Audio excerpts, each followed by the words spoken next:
What's up, ladies and gentlemen? Good morning. Happy Sunday to you. November 10th.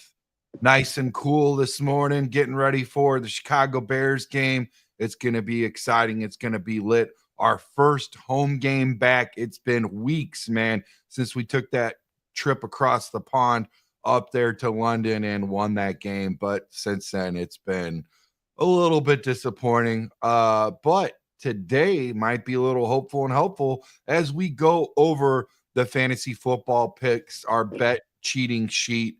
Right now, we're going to go over some injuries and things like that and just kind of set your roster. But as always, I want to give you guys a heads up.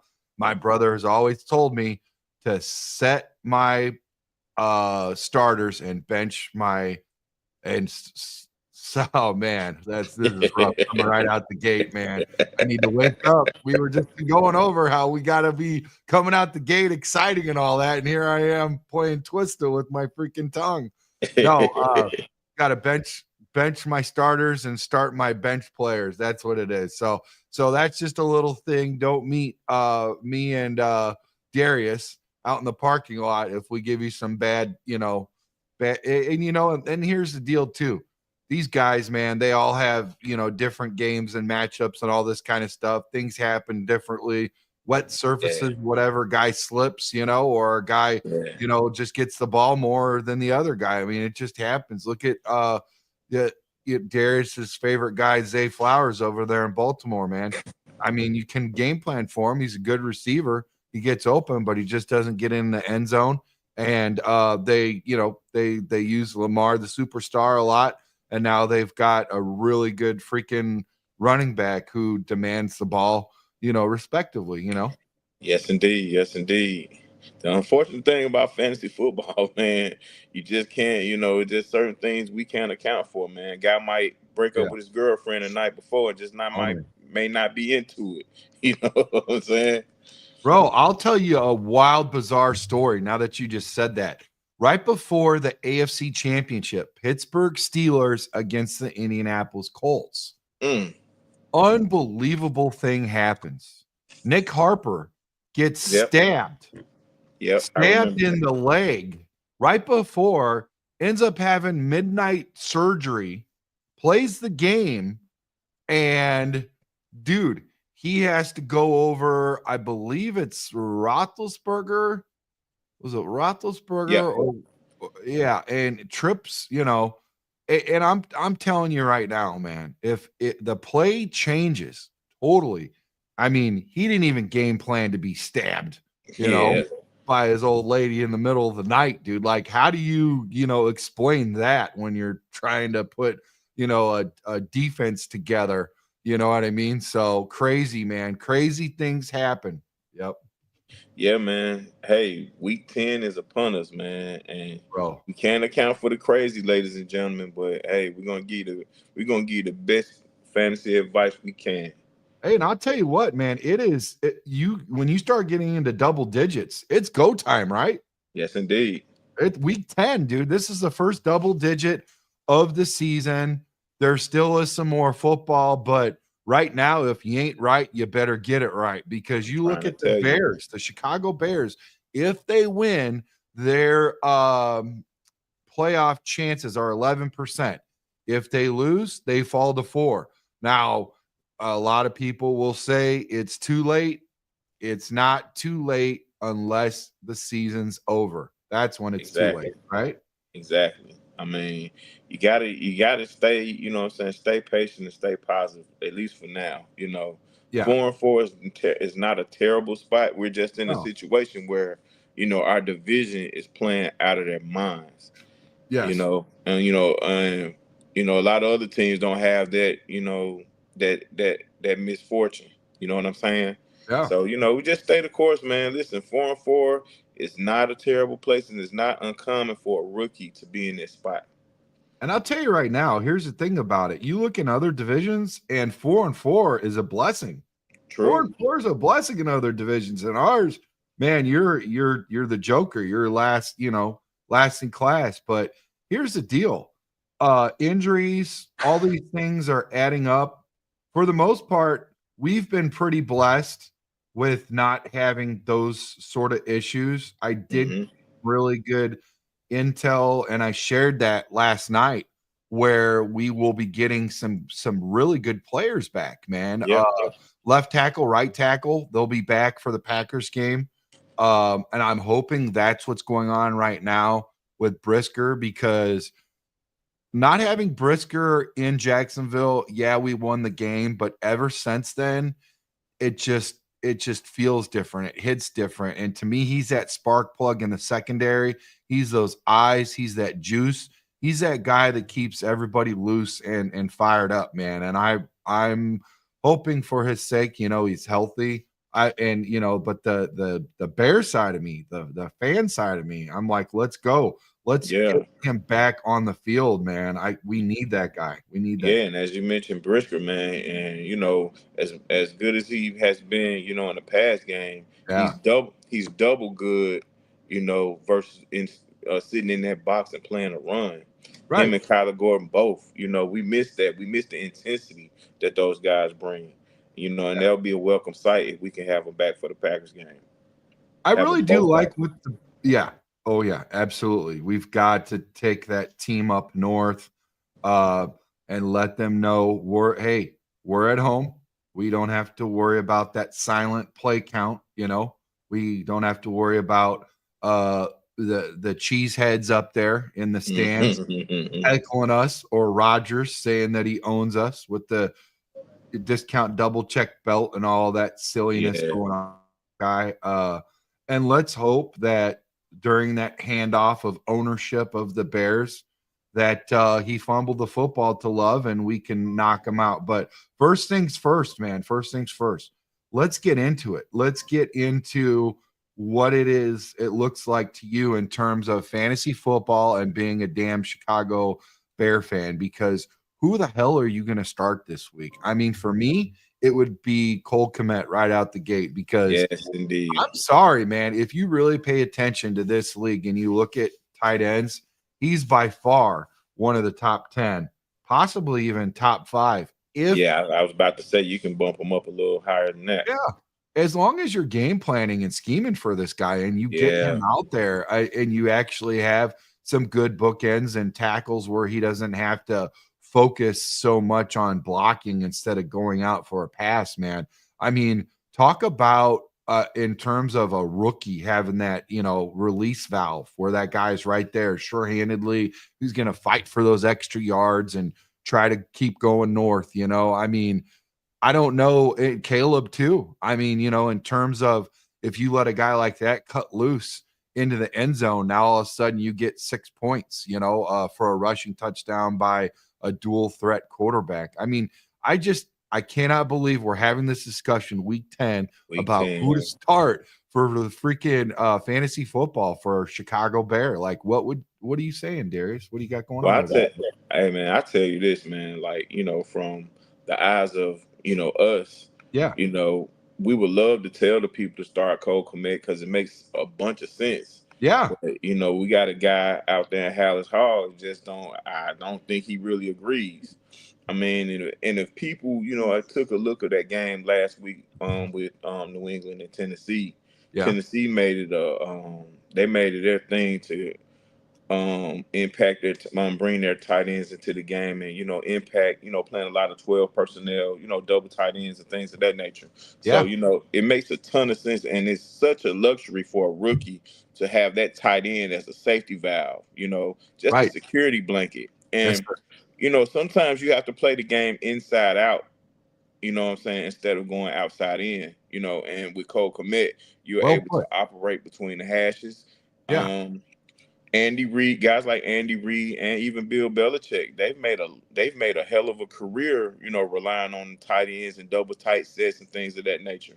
You know, this week is a great week, should be a great week to play 𝐄𝐒 𝐒 because I think he will be involved Yeah. early and often. Yeah, I agree. I mean, you know, we got a Facebook user out there. Shout out to everybody in the chat, man. You guys are ramping up. You guys are great. Sounds like some people have already got their coffee and they're ready for some questions and some comments. I see right now. Hey, good morning. Not sure who this is. I don't think you registered with StreamYard, but if you register with StreamYard, we'll be able to see who you are. Maybe you could type and let us know who you are, and that would be great. But this Facebook user says that he or she dropped 𝐄𝐒 𝐒 in fantasy. Wow, that sucks when you have to do that, man. I mean, you got to win. Oh, Bear Down. He's obviously a Bear fan, so that's cool. Indeed. Because I could definitely see where somebody would be in space and in the fantasy football space and pick up 𝐄𝐒 𝐒 and not even be a Bear fan, but just be a fan of a really good, hardworking blue collar tight end that fights for yards, man. But I think this is the same person. Facebook user says Rams, Puka, or Philly Smith. Philly Smith. Oh, Philadelphia Eagles Smith. Philadelphia, the receiver Smith. Yeah. Oh, it's Buck Nasty. What's up, Buck? Man, I wish you were on the show, buddy. You got good content, but it's good to have him in the chat too. He's going to keep it going, man. What up, Mark? What up, Mark? What's cracking? I like that word, cracking, man. What it do, Mark? What it do? Yeah, so I mean, seriously, that's a good question. Puka or Philly? That's an excellent question, man. I think me personally, without even like getting into detail, who I would go for is Puka, man. Puka has really been, going off, even when he has that knee lingering and stuff. Yeah. He still came out and showed out. And I think the game plan for him, it's simple. And they really execute well in the passing game. I like the way the OC head coach they really know how to execute in terms of getting the ball to receivers, and that's why I would lean in that direction. It might go in a different direction, but I tell you what, you're in a really good situation because you got two guys that I would not bench. Yes, indeed. I'd start both of them. He said he currently has Puka in, so yeah, I have Puka in mind. I have Puka in mind too, but I don't have Smith on my team. Puka got ejected last game. Oh, really? Yeah, he got ejected. I think he either it was a illegal block or something. He did. Yeah. He got ejected last game. That's why he wasn't able to finish. It wasn't an injury thing. He got kicked out. But these two teams, Philly and the Rams, they're playing some defenses that will allow both of these guys to get off in Dallas and Miami. So it's all about which color you like the best, blue or green. I remember there was a lady that used to call in, and I forgot what show it was on. It was somebody's mom or grandma, and she would just be like, who's the most handsomest and who has the most colors. And this lady was killing it, dude. Like her record was freaking insane, dude. It was a joy. But the thing about it is you got all the guys with all the stats and the numbers and all this and that. And sometimes it don't matter for nothing. She's out there picking colors and who's the best looking guy or whatever. But crazy, right? Right, exactly. Some really big names out there, guys. We need to go over really quickly before we get into the betting sheet. Michael Pittman Jr. and Brian Robinson Jr. ruled out ahead of Sunday. Wow, some big names there and some guys that obviously, you'd be feeling that for sure. But like I said, welcome to Week 10 NFL Fantasy and Betting Cheat Sheet, a one-stop shop for you. We're going to go over the previews, injury and weather updates, and expert analysis by Darius Lockhart and yours truly. Just make sure that you come back to us Sunday, and we'll go over that again Sunday morning as well. We're just ramping up, getting this thing started. And so far, we've had a lot of fun kicking the tires, man. Yeah. Player rankings. We're gonna go over that and more. So let's get into it with the injury updates. So last time I checked of all this information, it was yesterday at about 5:30, 6 o'clock. I checked all this out. So there might be a better update. So forgive me if anybody in the chat. We rely on you guys. And just go ahead and shoot us straight. Like you said, we can't see everything. But we give you as much as we can. 9:30 this morning. We're looking at Adam Thielen, wide receiver, Panthers, hamstring, injured reserve out. Thielen, who's been on injured reserve for quite a while, practiced last week before being ruled out ahead of week 9 and has now been ruled out for week 10. So with Thielen out, the Panthers will heavily rely on Xavier Leggett, who is one guy that I wish we would have got. I'm glad we got who we got, but that is one guy that was on my radar. Tight end, and forgive me, sir, if you're watching our show or somebody that knows how to spell his name, but Jatavian Sanders. Yeah. He had a big week 9 with 87 yards receiving, but it's too early to tell if he'll continue to see targets, especially with QB Bryce Young struggling. Well, I think I totally think he'll continue to see targets just for the reason what you said. Bryce Young, he's a young guy and he's struggling.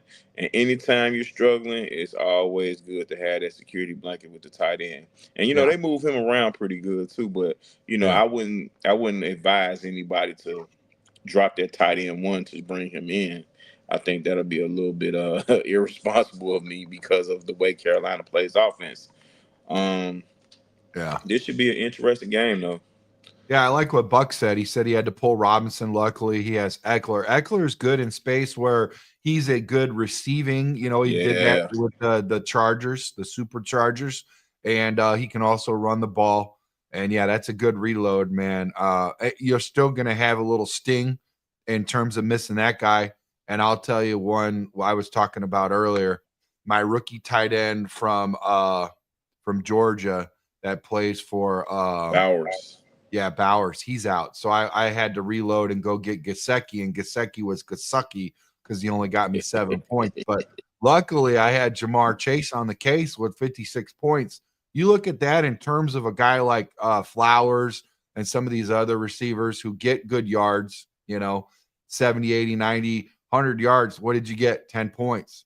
With a guy like Chase where he's getting, almost 300 yards receiving and 3 touchdowns. Oh, my God. Dude got me 56 points. That's literally going to take 8 freaking games for a guy, 7, 8 games for a guy like Flowers when he can't find the end zone. Fantasy, you got to find the guys that find the end zone. Yeah, start them first. If you don't, then go ahead and, go get a guy that's good at receiving and hope he can find his way in the end zone. Jonathan Brooks, running back, Panthers, knee issues. He's questionable. Brooks remains questionable for week 10. Chuba Hubbard signed a 4-year extension earlier this week, and well-deserved, man. Good for him. Absolutely. Even if Brooks returns, the Panthers are committed to Hubbard and will likely take a committee approach to their backfield, bro. Yeah, I don't blame him. It's unfortunate that Brooks is still dealing with that injury he suffered at Texas. Yeah. But they're taking their time with the young guy. He's a very good back. I liked him a lot coming out of Texas. And from a Giants standpoint, they have Darius Slayton that's going to be out. Yeah, he's out. And Theo Johnson, the tight end, he's expected to play even with the knee and back. He's still expected to play. And he's actually Slayton is out for the Germany game. After suffering a concussion in week 9. So he's really got to take a look at that and be careful. Wan'Dale Robinson and Johnson are next in line for targets behind Malik Neighbors. That's your boy Malik the Freak, man. Yes, tell us all about it, man. Must start, right? Hey, ladies and gentlemen, wake up and listen to me. Listen to this man. If you have a chance to grab Hey, Malik really Neighbors, quickly. Hey, church is not a building. Church is where you go and you listen to Darius preach about fantasy. Pay attention to this, man. Class is in session. Sharpen your pencil. Go ahead. Sorry, man. hey man, listen. Malik Neighbors is the guy this week. Anybody that has Malik Neighbors, if he's on your bench, he should be wide receiver 1 this week versus the Panthers. He's Bro, gonna the get Panthers. he's gonna get all the attention this week. Let's just Trust call them the Pussycats. Panthers is just way too tough to be, me. I mean, they're the Pussycats, bro. I mean, seriously. One Hey man. man. I want to know if this is like a what's the guy that oversees the dude gosh, what's his name? The guy that Trump's friends with, that's Russia. Putin. I wonder, huh? Talking about Putin? Yeah, Putin. I wonder if this is a similar situation with Poles and the GM over Carolina. I don't even know that cat's name, but where they're like buddies and they're just sliding shit across and he's just letting it happen, Hey man, I'm dude. not one to kick a team while they're down, man. But, it's a real it is what it is, dude. You're a real it's a real interesting situation in Carolina. Hopefully they can pull it together, man. They got some nice young guys out there that can really play football. When you guys have questions, we like to jump on them, even though it might interfere with our show. We don't give a damn. You guys make the show. If you got a quick question, I know mornings you guys are trying to get to tailgates and stuff to fire up a 5 o'clock in the morning brat, take a shot, and get jiggy with it. Adam C says BTJ without Trevor or Hopkins, shadowed but certain. Hey, this is an easy one. It doesn't matter who tries to shadow Hopkins when they have D-Hop, bro. Yeah, when they have Mahomes at QB. Bro. Listen, they're gonna scheme that thing up, and Hopkins is gonna be featured early and often. I want to say something really quickly. It really bothered my soul because I love Hop. I've allowed Hop for a while. He stays out of trouble. He plays the ball with a physicality like a guy like the first ever indoctrinated into the Hall of Fame, Johnson, for the Houston Texans. He plays at that with that tick, Andre Johnson. I love Hop, man. If he would have been able to stay there and play with CJ Stroud, it really bothered me that they moved him, when you've got a CJ Stroud. I mean, seriously, but now, like you just said, he's with the GOAT. The GOAT will get him the ball, and look for the GOAT to look a lot better with that guy in the building, and everybody around him is going to elevate. And you know what? Those hurts aren't injuries no more. He's going to play through those hurts because guess what? He's eyeing that championship. He has an opportunity to get that championship, to get that ring. And right now, he's at an age where he has a lot more left in the tank than you thought he did because he's playing for something. You know what I mean? Yeah, and Brian Robinson Jr. is he's listed as questionable as well. So, they have a whole what I'm saying? They have a whole list of key guys that's questionable this week. Devin Duvernay, Gabe Davis. I got Brian Robinson Jr. as out. And like I said, now that might have changed, but as of last night at around 5:30 p.m., I have him as out. That might have changed, and forgive me if if it has. Maybe you could look that up really quick, somebody in Facebook land or Darius. But I have Robinson as out, and that's a big hit too. He's been ruled out ahead of Sunday, and Robinson's Week 9 absence. Austin Eckler and Chris Rodriguez Jr. each had 11 carries, and Jerry McNichols had 8. So, I mean, there's a lot. Look it takes 3 guys to do the job of Brian Robinson Jr., bro. Wow. Yes, indeed. And, whew, it's going to be tough sledding, and if Trevor Lawrence doesn't play, it's going to make it even worse, especially you playing a very aggressive defense with Minnesota. And, they're blitz happy, and you know what they're coming in to do. So, as far as the backup for Jacksonville, I honestly think that Jacksonville is pretty much called it a season, bro. So, anybody that has them as far as fantasy is concerned, Well, retreat. I'm glad that you said that because now with Trevor Lawrence, he's got that shoulder, He's questionable, out. but unlikely to play, according to Ian Rappaport. Now I'm hearing from Darius. You heard it first. He is out. With the Jags QB1 sideline, they turned the ball to Mac Jones. Mac Jones. He's Yeah. the next man up. Really cool name. Well, at least the first part is pretty cool. With with Lawrence out, Jacksonville's skill position players, including Brian Thomas Jr., questionable, Tank the Stank Bigsby, questionable, and Travis Etienne, what a disappointment, Jr., take a hit heading into week 10. But man, talk about some talent over there. What is going on, Darius? What do you see over there, man? What's the dysfunction, man? I don't get it. I think it starts with the coach, man. Yeah. Peterson has not been able to get the best out of these guys, Yeah. and I think a lot of the players over there have checked out. Oh yeah. Especially with them being 2-7, and they're 500 at home. That I think that's the brightest spot they're going to be playing at home. I will like to say one thing, adding to what Darius is saying. When you see guys in the locker room that you work side by side with, and this team did look good last year, man, and they were promising. They really thought things were going to be rolling this year and it was going to look different. I mean, you got a good quarterback there. You just got to get it all together and get it figured out. But in terms of that, when you start to see guys that are with you, multiple guys being traded off for draft picks, obviously when you get a draft pick, that don't help you out this year. That kind of lets you know what the message is from upper, management, what they're looking at. And it's not this year, it's next year, right? So Yeah. especially when you lose those guys with the comfortability and the friendship and kinship and working side by side with them, when they start dropping like flies, the whole vibe just goes from bad to worse.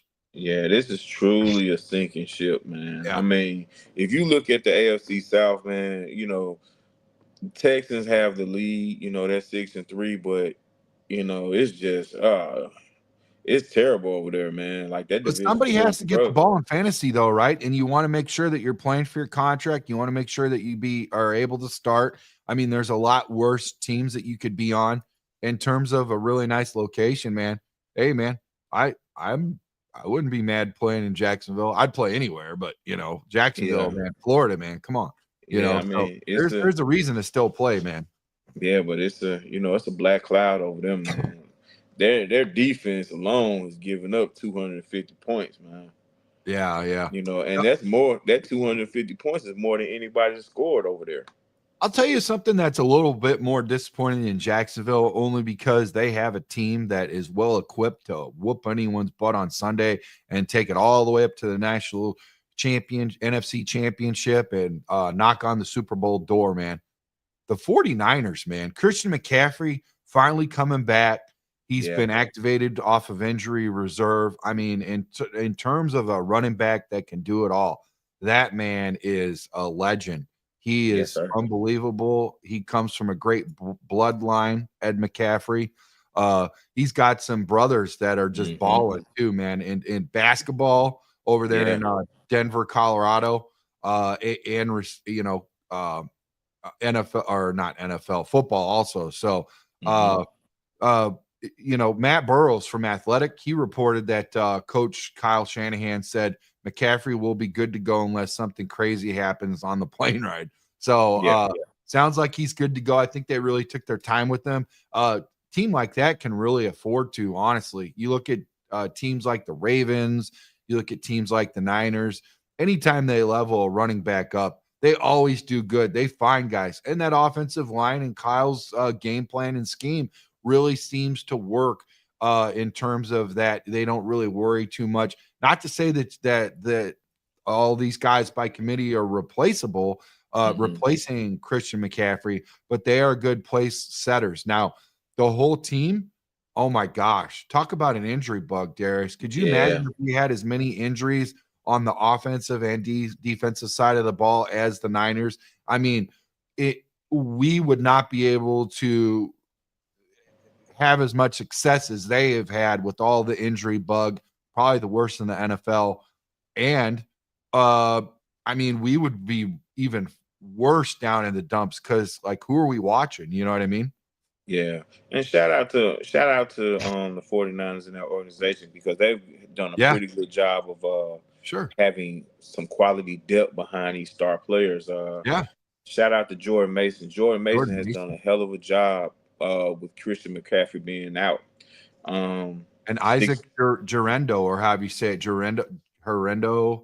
Uh, pay close attention to how the backs are utilized right now, yeah, yeah, especially with McCaffrey. Coming back and all that, it might look a little bit different, and you don't hmm really know how much of a tick you're going to see in McCaffrey. Now, it hmm sounds like in our situation with Bates, Poles allowed him, and he just thanked Poles for allowing him to come back and just be 100% healthy, and he was itching to get out on the field. So sounds like even Bates might have been able to come back with that shoulder injury prior to this yeah, week, but they really allowed that to happen. I hope that's also happening with Brisker, but like I said, Deebo Samuel's oblique and ribs finally expected to come back and play. Like, man, the Niners are going to be dangerous again. They're going to yeah, be dangerous again, man. yeah. And but you got to think about it too. Brandon Ayuk, man, So, Bruce, after signing that big deal, he's out. He's out. I think ACL or Achilles. He's out for the year. I wish I could suit up uh Buck for sure, man. That'd be great. That'd be fun. But yeah, Shout out Brandon to Bruce Ayu's out. too. Yeah, shout out to Bruce. Man, seriously, dude, IU is a problem, man. With him Yeah, being out, he just got that contract. I mean, just a player alone, him being out there and being able to create space and not have to put all that pressure on Debo. But make no mistake about it, like Darius and I was talking about earlier, they have guys in the building to elevate. I mean, they can turn anyone into a good-looking weapon. Jawan Jennings, Jennings. Yeah, he's expected to play. yeah, Samuel and Jennings were limited in practice this week, but both expected to play, which will cut into Ricky Pearsall's targets. But Sticky Ricky, man, still, somebody to look at. You know what I'm saying? yeah. But facing Tampa Bay, I think what's going to happen. I think they're really going to rely on George Kittle. Do you? Yeah, Okay. Yeah. I mean, I'm glad you basically got right into that with Tampa. Mike Evans, man. He's out with that hamstring. Jalen McMillan, uh, he's got that hamstring also, man. Hamstrings are all over, man. You got to take care of those. Sterling Shepard, um, hamstring hip. He's expected to play. I like Sterling, man. He did a good job over there with the Giants. They're just kind of like they're in flux, just trying to figure out what's going what. But that definitely gives a weapon over there when they need it too, because they have quite a few guys out there. Bucks actually are right up there with the Niners, man, in terms of having injury issues and stuff like that. Michael yeah. Brown with the E, put a little bit of extra on that Brown. Good morning, guys. He says Like, good just morning. imagine, being a quarterback and losing your Oh, number one and number two yeah, options. yeah. Crazy. And they got that defense, man. They got a good defense out there. They got a good coach. They got a good thing going. And now, Mayfield, basically everybody's got he got the respect he deserves. He's worked hard. It's never too late. A decade later, hey, look at Colonel Sanders, man. He started frying it up, and so he's 65 years old. So I mean, Baker took a decade to finally dominate, and now he found his niche, and he's there in Tampa. But gosh, man, in terms of injuries and stuff, what a bad break for him, and what a bad break for the Bucks. But they're still it right now in their division that they're in, man. I wish the Bears were in their division, because right now it's ripe for the taking. It's anybody's. I think Atlanta might have a little bit of edge on the rest of them, but in terms of them and the Saints, the Aints, I think they have the upper hand even through all this injuries. I really think they might be able to pull something out, man. Uh, with wide receiver Chris Godwin on IR, the Bucs will continue to rely on Cade Otton. Now, I know that's a guy you like, man. Yes, indeed. Otten is he's gonna be another one of those guys that's gonna be available, gonna be open early and often. Baker Mayfield loves him. Even when he was a rookie, Baker Mayfield leaned on him very heavily. What about Trey Palmer? What do you got to say about Palmer, man? Palmer's one of those guys, another depth guy, but he gets open like you wouldn't believe. He has some big drops sometimes, but he's a good guy that knows how to get open. Well, I'll tell you with Otton, he's an every week fantasy starter. 18, 29, and 21 fantasy points in week 7, 8, and 9, respectively. And I mean, if anybody nailed the landing, it's definitely Darius on that guy, because I tell you what, Otton is in high cotton, bro. Drake London, well, for the Falcons, he's questionable with a hip. Kyle Pitts got that hamstring, man. He's expected to play, though, man. Pitts is in the midst, man. London was injured after catching a touchdown pass in week 9 and is questionable heading into week 10. Well, according to Mark Raimondi of ESPN, he said that of ESPN, Coach Raheem Morris said he felt good about London being able to start. If he can't, though, look for Darnell Mooney. It could have a really nice game. Mooney is playing up to his talent level after leaving Chicago. He's had 588, nearly 600 receiving yards and 5 touchdowns on the season, man. Wow. Having a good, that ain't no Chase, where he can get that many yards and touchdowns in one game. But I mean, everybody ain't Jamar Chase. So, let's see. We got another guy, Cheesy, with two Y's. He said start 2, Nico, Puka, or Tracy. Man, you got some good Puka for sure, and I like Tracy this week too, especially with Daniel Jones being limited with weapons. Tracy will be used in the run game as well as the pass game. Right. Now, Chris Olave from the Saints, he's out with the concussion. Olave's out. He's kind of mulling over his career. Yeah, man. Cedric Wilson Jr., Saints shoulder, he's out.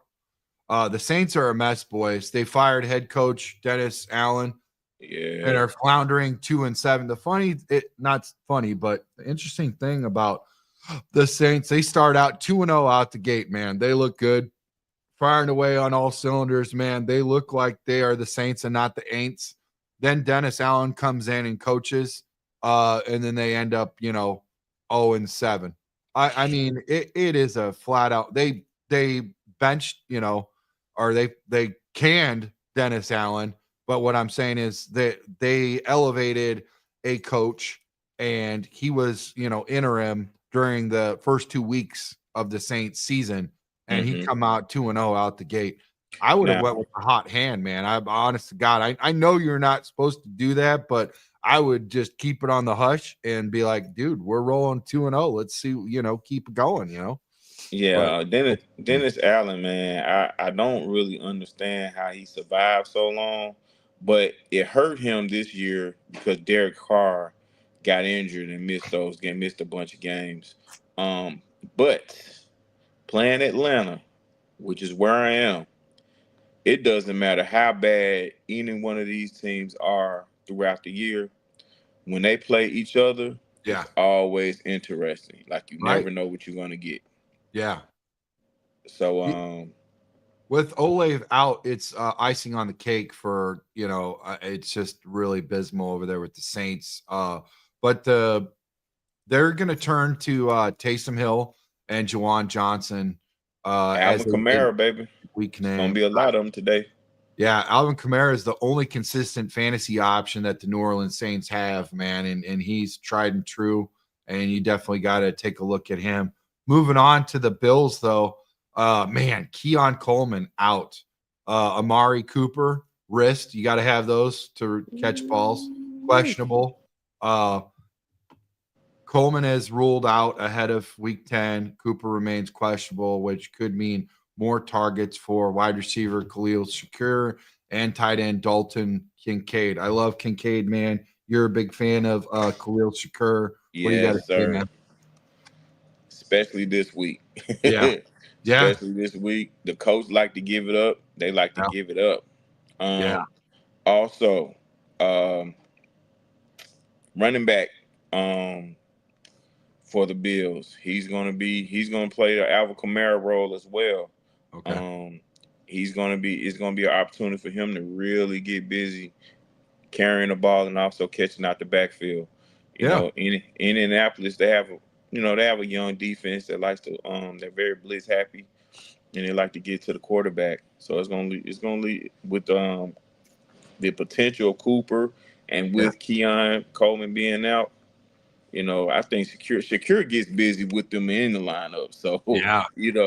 he finds the end zone, and Josh Allen does a great job of finding him, and he ends up finding the end zone, man, like you wouldn't believe.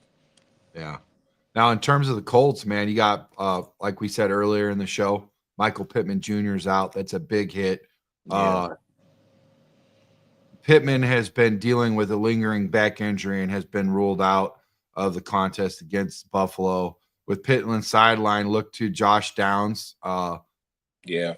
Look Especially for with him. Flacco. If Flacco's in the lineup, Josh Downs can really pay off in fantasy. You guys, if y'all ain't picked him up, or if you got him sitting on the bench, you might want to think about getting him in. But the run game should be very useful for Indianapolis. Taylor, I have Taylor on my team. Fortunately, he should get a lot of carries this week. And Buffalo, they haven't been great against the run. You know who's gonna benefit the most, I think, is Alec Pierce. I really think we're gonna see some out of him. I think that's gonna be good for him. He's gonna get more action. I mean, obviously Downs is gonna be more consistent of the two receivers. He's averaging 14 points per game, while Pierce is more of a boomer bust option. But Pierce has had 2 games over 100 yards receiving and 3 games with 15 yards or fewer. So it's any guess on that. It's hit or miss. Like I said, boomer bust there. Flacco loves him, man. Yeah. Sunday, 4:00. Dak Prescott's out, man. Oh my gosh, man. Oh. I feel for that guy. This sucks, man. They put him on IR after he sustained a partial avulsion of his hamstring. Man, hamstrings are the real deal, man. Take care of them. Cooper Rush is the next on the depth chart, followed by Trey Lance. I really think Rush would be the guy to start only because he's got more reps and all that. But I really wouldn't mind seeing Lance only because I don't know where that guy is at. I just think that he landed badly in San Fran. And, honestly, I'd like to just see a little bit more of him. So, I mean, it's for me, it's more of a in the lab checking things out type thing. So, but it'd be cool. It'd be cool. Neither QB offers too much upside, though Lance's legs can supplement weaker passing. So the real impact comes to every other Dallas skill position. With a lesser passing game, Rico Dowdle may not find as much room to run, because they'll be, locking that box in and all of that. And we'll still see a bulk of targets from CeeDee Lamb, man. CeeDee Lamb is a beast, man. His value, but his value does decrease some as well, Listen, for me, CeeDee Lamb is benched this week, for a number of reasons. Number one, of course, the quarterback position. Number two is because I think half of that Dallas Cowboy team is already in Cancun mentally. Listen, man, look. With the expectations that they had for themselves and for, the expectations that the fan base had, to come out like this and then you have Dak out for the year, it's over. It's over, dog. So, these skills, listen, whatever you get from a Dallas Cowboy offensive player, if you get anything, you're blessed. I just got an update that Jonathan Brooks won't play with a knee today. So Will Levis, oh my gosh, man. I'll tell you what. I really don't even want to get into this next set of notes I got here. It's bad, dude. I don't understand how Will Levis plays this week. Yeah. I don't get it. But here he's expected to play. Not much changes for fantasy players and Levis back in week 10. His dismal 70% passer rating. Best only recently benched Colts Anthony Richardson and Bryce Young, who are not good company at all. Tony Pollard, though, he's expected to play with that foot injury. Pollard was spotted at Friday's practice and expected to play. But if he can't, Tyjae Spears should see a lot of work with a lack of depth behind him. What do you got to say about Tyjae, man? I like Tyjae Spears, but I don't like him more than Tony Pollard. Listen, the only guy that benefits from Will Levis being back in that lineup is Tony Pollard. Yeah. You know, Calvin Ridley, Westbrook, number 15, Westbrook. I can't pronounce his second last name, but those guys really benefited off Mason Rudolph being the starting quarterback for that team. The team looked different. The energy was different. The offense was different. Those guys really thrive under Mason Rudolph. So the fact that they're putting Will Levis back in this game, man, you know, it shows that, you know, they're kind of packing it up as well. But Tony Pollard, you know, versus the Chargers, hey, I like him. I want to just say really quickly, Brooke, I know you're messing around, but just for everybody out there, we know that the trade deadline has already passed us. So in terms of Justin Fields moving to Dallas, you know, you can't do that unless you just release him. That would just be crazy because Mike Tomlin, he's a smart son of a gun because they have those two quarterbacks right there as a, you know, conversation piece, really, because in terms of a team that's got bona fide defense, special teams, good running backs, good line, I mean, they just got it all. A quarterback is an afterthought out there he can basically just turn anybody over there at the helm, and all you have to do, you don't even have to drive the bus. You just have to make sure you don't get off of it and poke all the holes in the tires and keep it on the road, man. I mean, seriously, these guys don't have to play out of their mind, you know, and he makes them look really, really good. He uses their skills and their skill set and helps them stay away from the things that they struggle with. He does that very well. Very, very well. Like, we got a question from Logan. Logan, shout out from XApp Twitter. He's got a question. We'll answer that really quickly. Who to start at flex? 𝐔𝐿, 𝐿, or Thomas Jr.? Wow. 𝐔𝐿. Yeah. 𝐔𝐿. Yeah. Yeah. I mean, Thomas, he struggles with the dropped ball. So, I mean, not to say he's not going to have a good game. I really like all of your options, Logan. Any one of them is going to do good, but I'm with you, Darius. Let's go with 𝐔𝐿, man. Yeah, 𝐔𝐿 for, you know, just for the reasons we spoke about earlier. Brian Thomas Jr. is going to be playing with Mac Jones. McConkey is on a run-first football team. And 𝐔𝐿 is at an advantage because the two top wide receivers are going to be out. It just makes too much sense not to start 𝐔𝐿. Yeah, you got to start 𝐔𝐿, man. Okay, so moving on to the Jets. Tyler Conklin, ankle questionable. Conklin practiced fully Friday, but is listed as questionable for Sunday's game. Next on the depth chart is Jeremy Ruckert and Kenny Yeboah. In week 9, Conklin only saw 2 targets while Devontae Adams had 11 and Garrett Wilson had 10. That's the problem when you're dealing with Rodgers, boys. Sometimes he's heavy on the tight end, and other times he barely even sees the ball. So, I mean, make no mistake about it. You're in the hands of a gifted athlete, but you got to be careful with that tight end and company when it comes to Rodgers, man. We saw it over there in Green Bay. I mean, geez, man. And you know what? I really like Conklin. I think he's a hell of an athlete. But but he's I think he might be the 4th option on that offense. You know, especially now. Oh, Yeah, you're right. A lot of mouths to feed. Kind of like Yes, sir. if we ever get our, if the Bears ever get their scheme and game plan going, call the right plays, but we've got a Swiss Army knife, a plethora of targets. Who's going to eat, man? It's a lot of mouths to feed. Same thing with Rodgers, man, especially now that he's got Devontae over there. Good for him, though, man. Let's see what happens. When you've got that many targets, it makes your job a heck of a lot easier instead of being doubled, Yeah. Sunday night football, man. Very exciting. Nico Collins, Texans, hamstring questionable. Tank Dell back questionable. Collins is being activated to the 53-man roster, according to Ian Rappaport, but he remains questionable ahead of Sunday's NFL Sunday night football matchup against the Lions. Great game, man. I'm excited. I am going to be donning my Texans fandom because you're going against the Lions, man. His return is valuable to fantasy players who have CJ Stroud as the young QB have struggled in Collins' absence, man. If Collins plays, he and Stroud could have a good week in a likely high-scoring affair.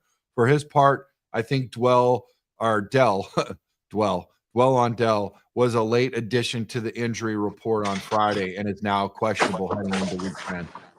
Yeah, I'd be very surprised if Tank Dell misses. C-Dog, what's up, buddy? Hey, man, look at that. We got an Eagle fan out there. I love this. We love football. We love the NFL. This is great. This is why we do what we do, man. Even though we're Bears fans, we're fans of the NFL. We're fans of fantasy. Thank you, C-Dog. Make sure you subscribe, hit that like button, leave a good review. Y'all know what to do. Sunday morning, we're dropping it like it's hot. We got Darius. Oh my gosh, man. So much good content here. We got a good question. Let's get into it. Let's dig out our shovels. C-Dog wants to know Leggett or Jennings. Leggett or Jennings? I'll go with Leggett because the Giants secondary is terrible, and Carolina does not have a bunch of more options to look at outside of him. As far as Jennings is concerned, hey, Jennings is in the line, because McCaffrey's back. Still has Mason, George Kittle, and pretty Ricky Pearsall. You know what I mean? So even though Jennings does find a way to get open, and Brock Purdy does an excellent job of highlighting him when he gets the opportunities. But I'm going with Xavier Leggett against this New York defense or against this New York secondary. Yeah. I mean, in terms of Monday Night Football, Tyreek Hill, you got that wrist. He's questionable whether Hill will play on Monday. Head coach Mike McDaniels told reporters that if his body lets him, we'll see. I think, in terms of that, Tyreek the freak, man, I tell you what, he's a tough son of a gun. If he can play, he's going to play. And that's why Mike McDaniels throws some stank on it and said, if his body lets him play, he'll play for sure, man. If Hill can't play, Jalen Waddle could have a bounce back game after a 2-reception, -4-yard showing in week 9. Wow. Jalen Waddle, hearing that's just crazy, man. That's crazy. Yeah, it is indeed. It's been a lot of it's been a quiet change of philosophy over there in Miami. If you haven't been paying attention to them, they've been running the ball a whole lot lately. Yeah. So Toneg, what up, Toneg, man? This is a new name here, man. Thanks for joining the show. Make sure you hit that like and subscribe button, hit that notification bell. He's got to drop one to get Nico off of IR into his lineup. So he's talking about Garendo or Vidal. Wow, good question. What do you think, Darius? You say got to drop Nico? Yeah, off IR into his lineup. He's got to put him, because he has him on IR, but he's wanting to know Garendo or Vidal. Close his eyes and pick one. Nico has to play, brother. Yeah.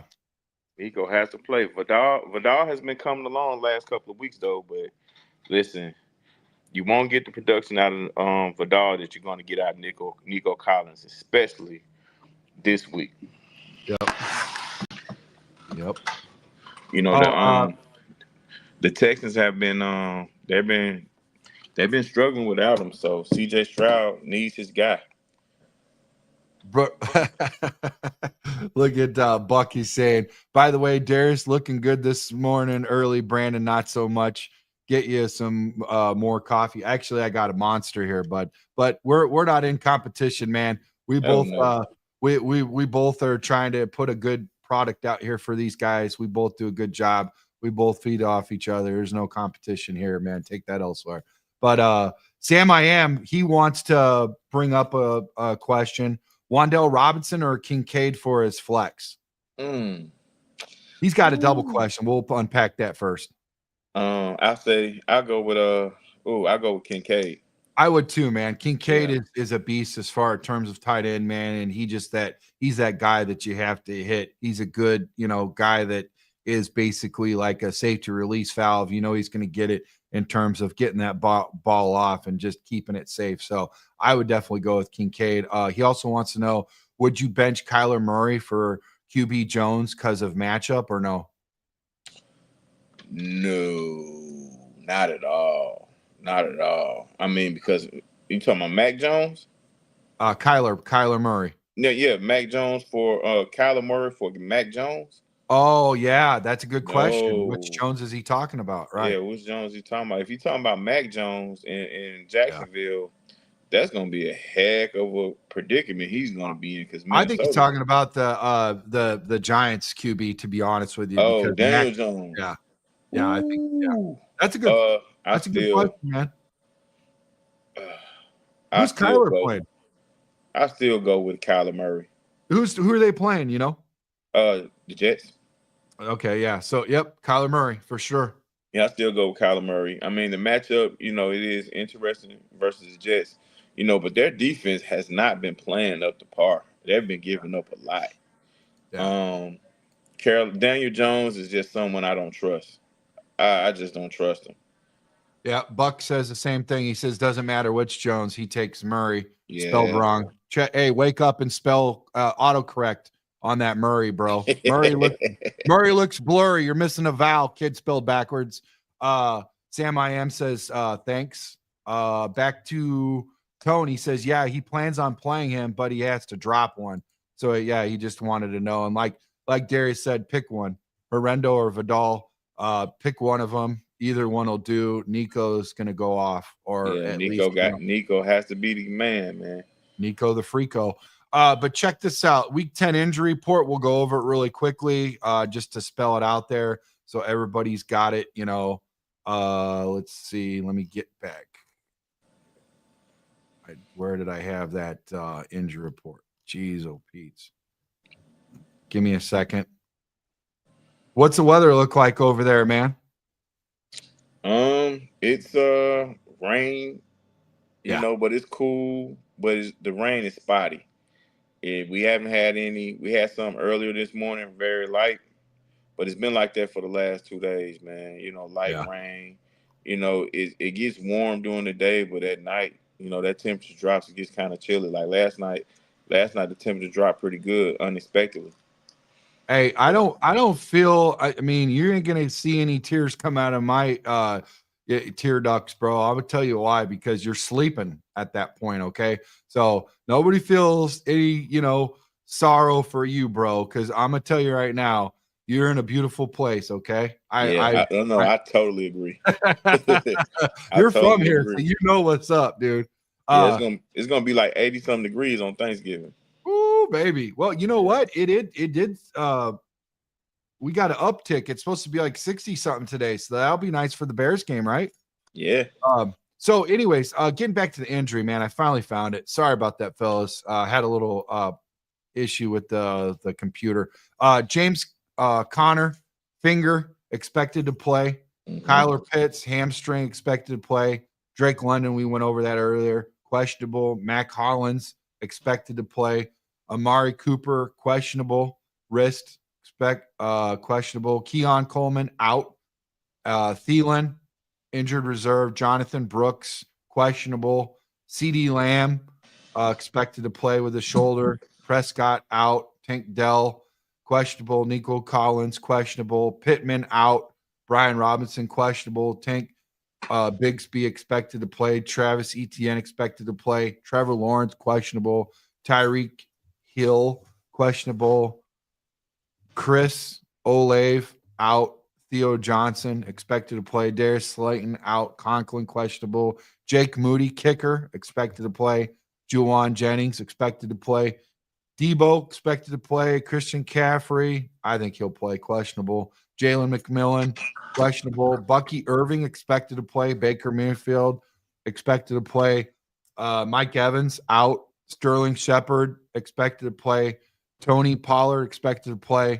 Will Levis expected to play, and Brian Robinson expected to play. Man, I tell you what, those injury designations are a mofo, man. There's a lot going on out there right now, man. Yeah. Let's see. We've got some we got to catch up on some chats, man. Here we go. Adrian, he wants to know Tank Dell, MHJ, Hopkins, James Cook, start flex 2. Hopkins and Cook for me. Hopkins and Cook. Yeah, I like that. I like that. Yeah, let's go with Hopkins. I don't know, man. I like Tank too, but yeah, let's go with I'm with you. Let's go with MHJ and well, I don't know. Yeah, Hopkins is definitely, he's got a better uptick than MHJ right now, but man, at some time you think he's got to go off, especially with the against the Jets, but yeah, Hopkins and Cook. Let's go with Hopkins and Cook. Yeah, I say that because I think Harrison Jr. is gonna have to get in that sauce, man. Sauce Gardner's gonna be in his pocket most of that game. Adrian says he's got Breece Hall and Chase Brown, Puka, Kupp, and Terry. Wow, nice. Yeah, he's looking good, man, for sure. Where are we at? Okay, got all caught up on all that stuff. We did the Monday night. We did the injuries. Adrian should win big this week. We're going to do a weather report. Obviously, we're going to do yeah, he should win big, right? Yeah. Weather report. We're going to do outdoor only, obviously, except for what happened in Arizona, where it literally took like half the game to close the dang the roof, man. I mean, it was slow going. That was funny. That's something that we need to look at in terms of, here in Chicago, once we get that, Kevin Warren, if you're listening, when you look at that retractable, it takes a little while to close. So outdoor games only. The only potential effect this week is in Chicago, where the Bears are heavily favored and host the New England Patriots. Earlier, there was an 83% chance of rain, according to RotoWire, but now the forecast has shifted and the Bears Patriots have just a 31% chance of precipitation and expected a temperature of 60 degrees. So, yeah, I'm not sure if you're getting that rain over there, bro, but 60 degrees, it takes a while to get up to that, to ramp up. So you still feel that chill and that cold as far as, rain goes and all that kind of stuff. But what about the wind? And the wind, bro. I saw, I think 15 to 20 gusts. So, I mean, not really up there, but it still plays a part, right? Yeah, you on that bowl on the lakefront, man. That wind's gonna be coming. Hopefully it's not too crazy. Yeah. Let's look at that game, man. The New England Patriots 2-7 versus Chicago Bears 4-4.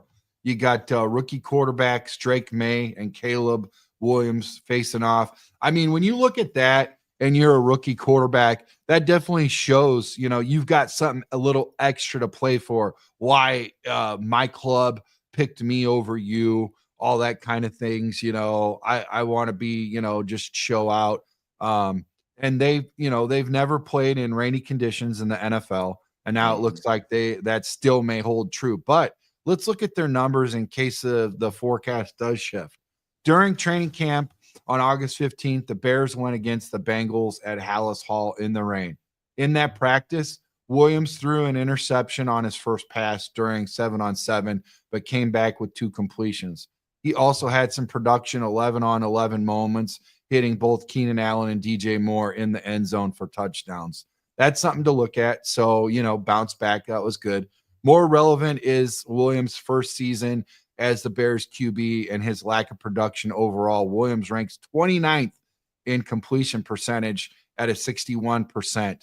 With typical drops for passers in the rain, his 83 passer rating that ranks 25th, and he's only averaging 14 fantasy points per game. Williams is a bench candidate in any game, but the rain certainly won't help his fantasy prospects in week 10. Teams typically shift to a rushing game script in the rain, and over his career, Bears running back DeAndre Swift has averages 6 yards per carry in the rain with successful play rate on rushing attempts at 35%. Even in the rain, Swift can produce and may be heavily utilized in week 10. What you say there about that? When they start talking about Caleb's completion percentage, that could be an easy fix. He just has to take the check downs, take the mid range throws and stop trying to look for the big play all the time. That'll help him out tremendously. That's what they do over there in Washington. Yeah. They do a lot of short throws and allow their receivers or their weapons to operate in space. The good thing about DeAndre Swift that he can also hurt you carrying the ball, but he's good out the backfield as far as a receiving threat. And I think if we implement a lot of that into the game plan, Caleb's numbers will look a lot better, and our team, our offense will look a hell of a lot better. Yeah, we got a Jelly of the Month. I love that name. Jelly. Man, I want a jelly donut now, man. Why'd you do that to me, Jelly? I'm trying to be good here, man. I just woke up. Now I just got fatter listening to those calories, man. Great name there. Anyways, he said good morning. Good morning to you, Jelly. Good morning, Jelly. Flex PPR, Rashad White or Waddle Monday night. Not sure Tyreek status. Also have Mostert. Yeah. Oh, he's full of Dolphins. I see. He got right. He got Mostert, Tyreek, and Waddle. Yeah. As far as Rashad, man. I like Rashad White. But he's going to be splitting time with Bucky Irvin. True. And also playing up against this San Francisco defense. Yep. Which those linebackers they have over there are no joke. Yeah. So I'm leaning toward Waddle in that situation, regardless if Tyreek plays or not. Yeah. Raheem Mostert, if you can fit him in, if you don't have anything, if you have some things. Wasn't he a Niner also? I mean, geez, man, Yeah. they can just get rid of guys. And then they go to another team, and obviously, talk about a weapon, right? Yeah, and if you have a less desirable options, if you have little desirable options at running back, Mostert is not a bad choice. No, because McDaniel he finds a way to get him involved. Yeah, let me just say really quickly to Jelly, man, make sure you hit that like and subscribe button, hit that notification bell so you know when we're going to go off. We'll be up every Sunday morning, bright-eyed, bushy-tailed, 5:30 Central Time, and we're just going to unpack all this fantasy goodness so we can help you out and try to get you dialed in, Now let's get over to the Patriots side of the ball, man. Your boy Ramondre Stevenson, man. You really like this guy. He's less productive in the rain, averaging 2.1 yards per carry, but with the small sample size. May season efficiency are slightly better than Williams. May has 85% passer rating and completion percentage rate of 65 due to the unexpected of these rookie quarterbacks. Both the Bears and the Patriots will likely lean on the run if it does rain. Short option passes, receptions out of the backfield, and quick drops to tight ends and slot receivers. In my opinion, we should pretend like it's always freaking raining because this is exactly what you need to do in order to have a rookie quarterback thrive. This game has a few reliable fantasy producers, and the rain may make it worse. May has a QB rating of 20 and Williams is 21, which means they should both be benched in single QB leagues. Swift He's 14, Moore 35, and Adunze 36 at the respectable positions. But I'll tell you what, I'm really high on Hunter Henry. He's 13th in tight ends for New England, and who's been a favorite target of May with 23 targets, second only to Demario Douglas, who's been targeted 25 times. Henry could be heavily utilized with a game plan focus on quick, simple passes. Regardless if it's raining or not, make sure you hit Hunter Henry, man. He's a good weapon. Yes, indeed. As far as Drake May throwing the football, Hunter Henry is his guy, but none of his receiver threats have a whole lot of success scoring touchdowns. I mean, Right. no one on the team as far as our receiver threats have over one. They all have one touchdown apiece. Yeah. Okay. Now Yeah. with Ramondre Stevenson, he's a double threat as well, but he has ball security issues, and I wouldn't be surprised if he fumbles today. So for the fantasy owners of Ramondre Stevenson, Yeah. be careful. This could be a double-edged sword situation for you. Wow. And Antonio Gibson, let's not forget about him. He's not as utilized in the run game as much as Stevenson, but he is an effective running back. He's a number 2 for New England, but he was a former starter in DC. Very good back. He's averaging 4.1 a touch. And he's interesting coming out the backfield, especially with a team like New England who doesn't have a whole lot of weapons. Austin Hooper, he's sneaky, but I wouldn't have him on my fantasy squad for nothing in the world. But like I said, Yeah. Ramondre Stevenson, I like him, but he has ball security issues, so that's something to look out for. Yeah, you got to look out for ball security issues, especially we're talking about the rain. It looks like it might not happen, but we all know on that lake, you know how it is, man. Yeah, and we It also could, know how our defense is. They're going yeah, to try to strip that football. yeah, get it out, baby. Peanut punch. Peanut punch will be in full effect. Believe Yep. that. So listen, let's get on this. Let's get on the spreads. Okay, let's just dive right into it. This is updated at 6:22 this morning. So man, we got some fresh numbers for you guys.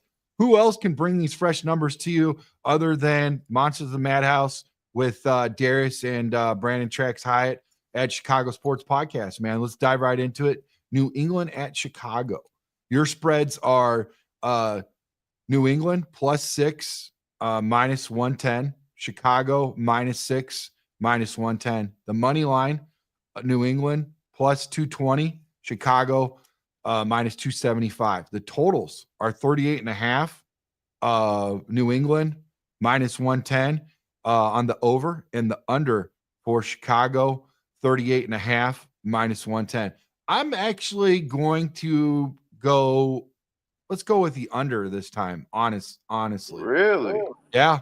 I don't think it's going to go over. I really don't, especially in terms of just the weather and stuff. And I don't think these two rookie quarterbacks are going to go off. I hope they do. I hope they're wrong. But 83% of the staff from the Athletic, they all picked Chicago to win. Yeah. So I mean, that's good, man. That's good. Not to be a homer, but whatever. I think the Bears clear that 7 points. I think they get that, and I'm taking the over. I'm going to take the over. I believe, what I'm saying, that because we had games where we scored 30 plus, this season, and I believe, we can get at least 24 ourselves. Yeah. Today. Yeah. I agree, man. I mean, it's definitely a possibility, but in terms of that, I don't see the Patriots scoring a whole lot. So I'm still going to stand on the under at 38.5. I really am. But like I said, man, I hope I'm proven wrong. I hope we get more points, and I hope they don't. And I hope we win ultimately. That's all that matters to me right now. Right. And let's get our left tackle and right tackle back for sure. Although I am glad that we got Borum at left tackle. That does make me feel a lot better about today in terms of at least having a complimentary backup left tackle. I feel better about that. Let's go into the featured games really quick. Mhm. Sunday morning, the Giants 2-7 versus Carolina Panthers.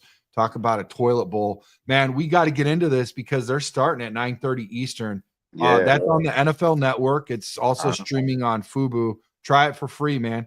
The Giants and Panthers head to Munich to play in front of fans who were probably hoping to attend a more meaningful game. And the Giants are favored to say more about the hapless Carolina Panthers rolling out with Bryce Young.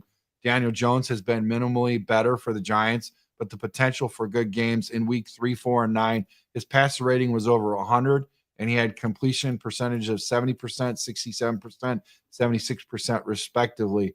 Coming off a tremendous week 9 effort, Jones could do well against the ailing Panthers, along with Jones, Tyrone Tracy Jr., Malik Neighbors, and even Theo Johnson could do well in this spot, man.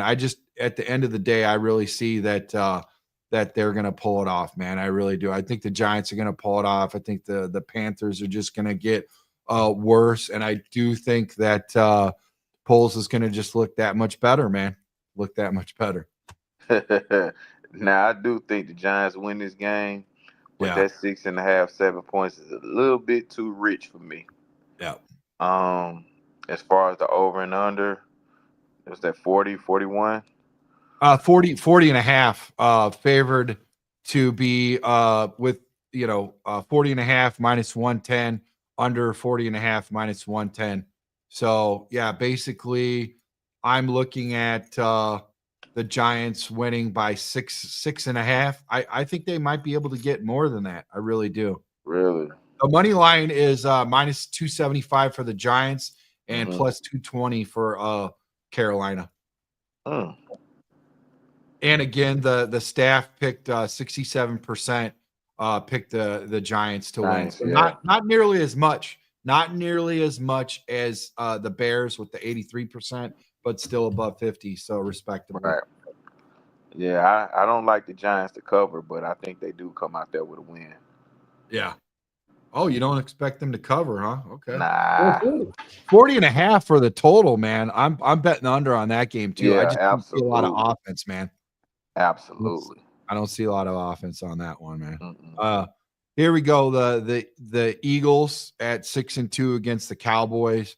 I mean, dude, let's not even have to unpack that, because honestly, the Cowboys without, I've seen Cooper do pretty decent filling in, but I mean that's a big time hit without Dak there for sure, man.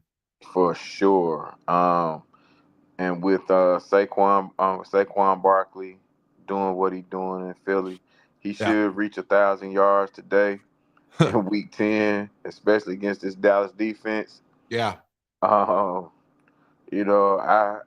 think Philly scores 30 today.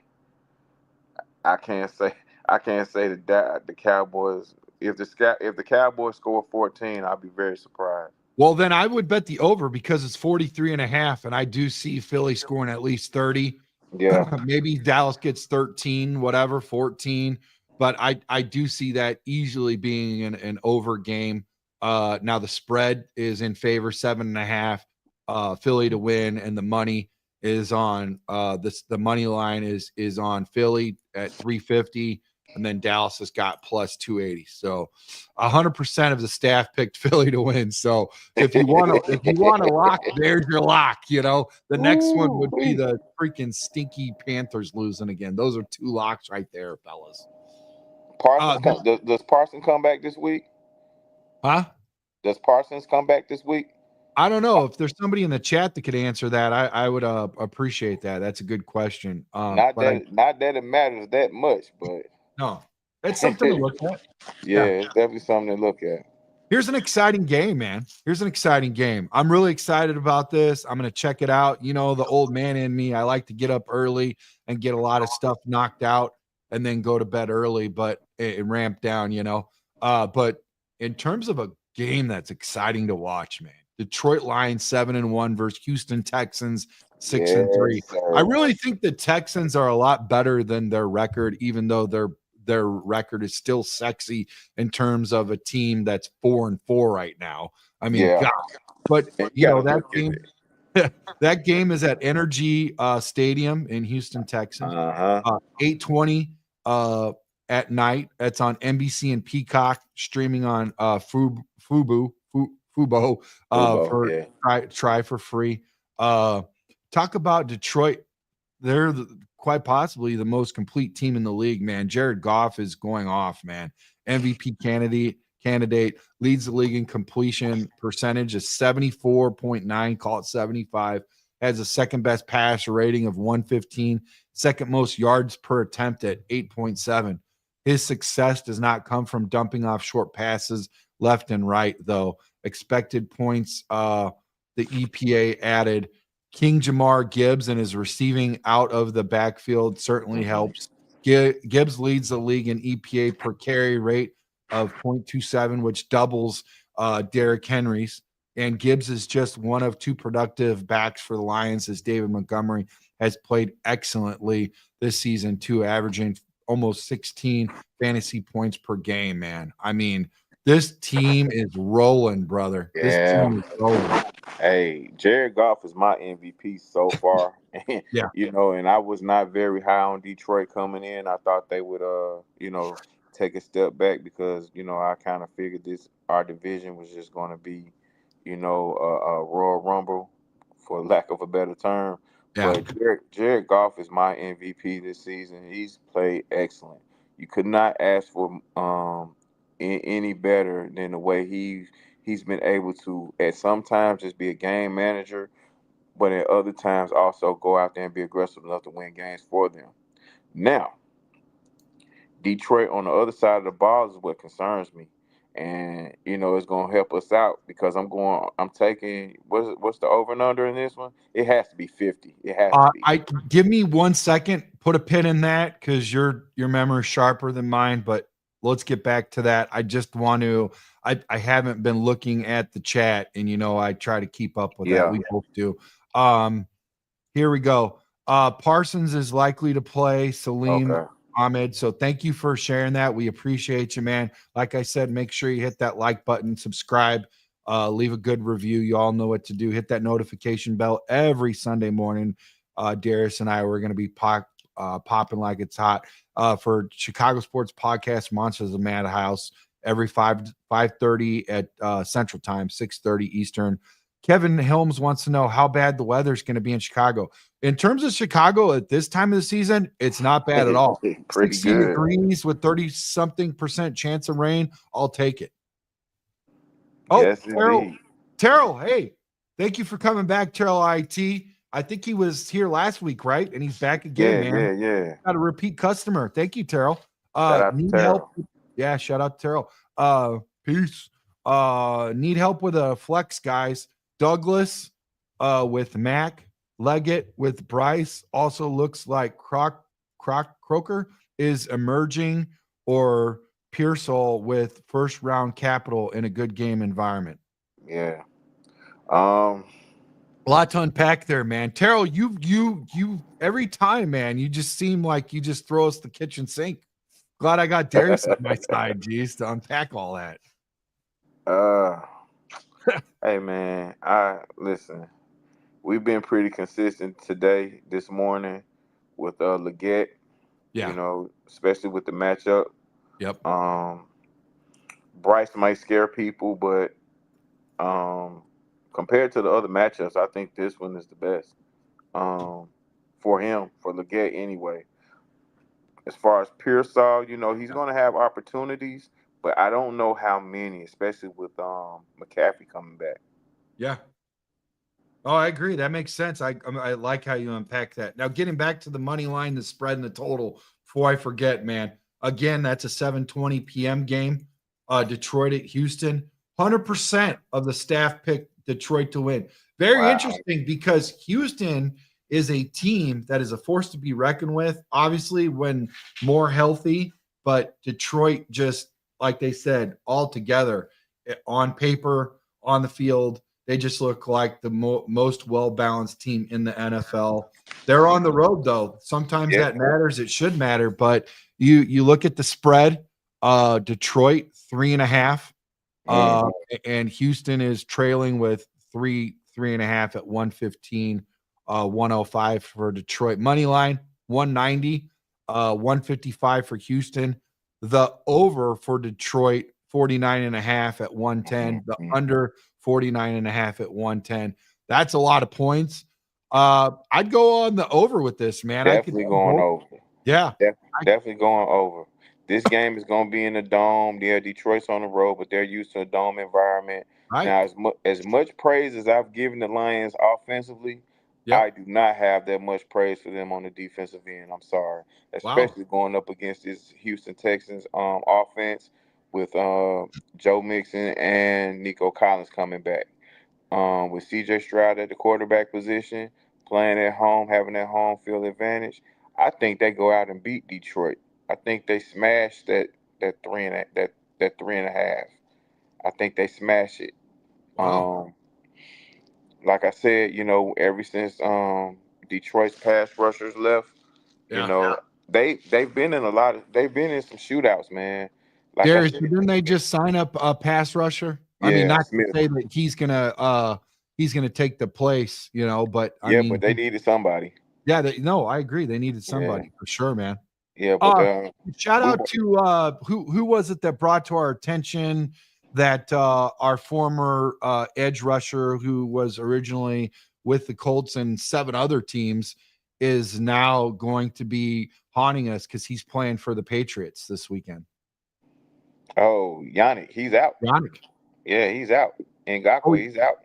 Oh, he's out. So they signed him, but he's not even going to play. Yeah, he's out. Oh, well, I think maybe they picked him up right now in hopes that he might play, or just kind of get into his wheelhouse and say, hey, man, what can you tell us about the Bears? How can we attack? Yeah, hey, man, any advantage, anything you can do to gain an advantage, Yeah, you got to do it. If they release him after today's game, then it's obvious why they brought him in the building.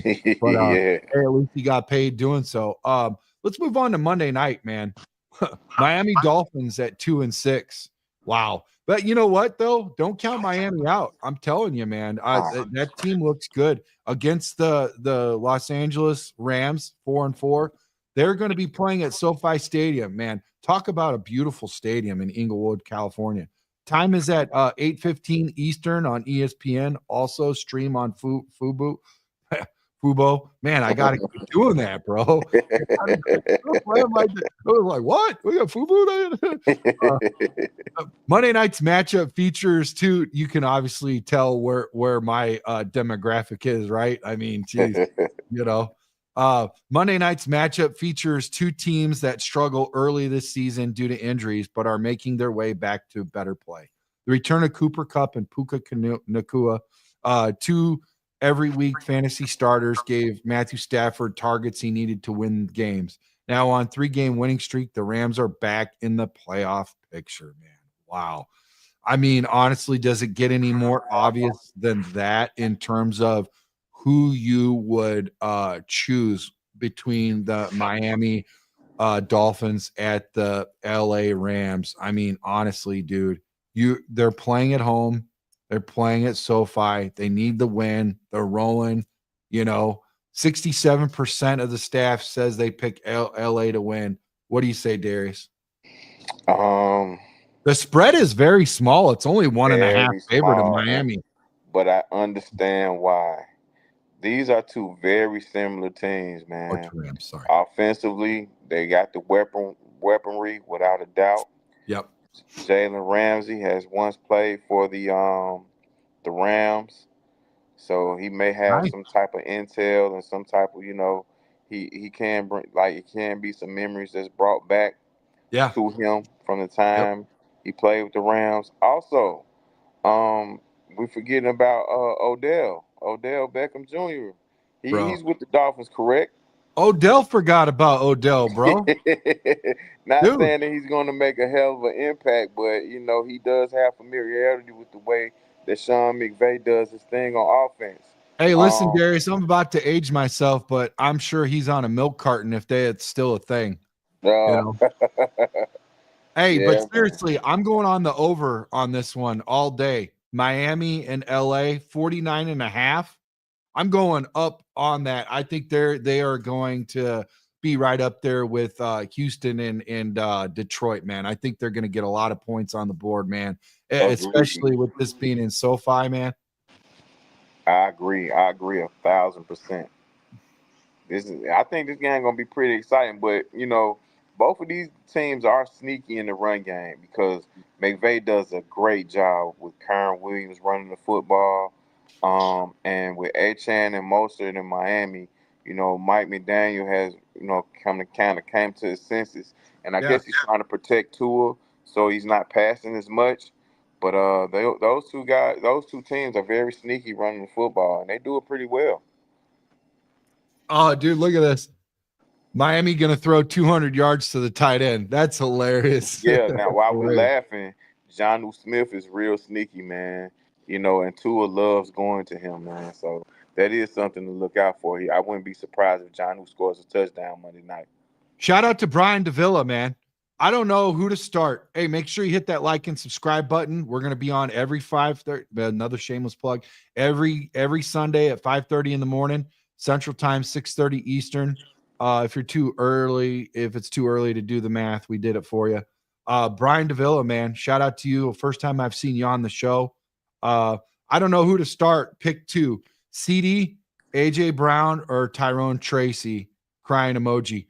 I'm leaning on AJ and Tyrone with CD having a new QB8 at the moment. Hey, Brian Davila, sir. Love the name. Solid name, Davila. Brian, listen to me. Don't just lean.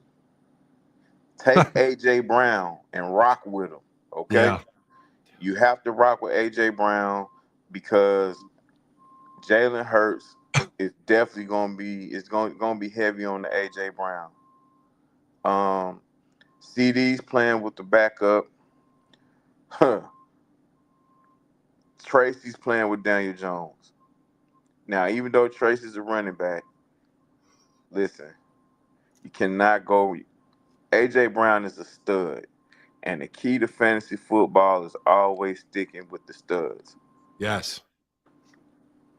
Yep. You got to stick with the studs, and you got to make sure that you hit the studs and that you hit the right nail and not the wrong nail. I mean, honestly, you look at this in terms of a guy that can get open, jump ball in the red zone, score, get yards. AJ's that dude, man. Again, Buck says Rams going to throw 204 tutties to Puka Nacua.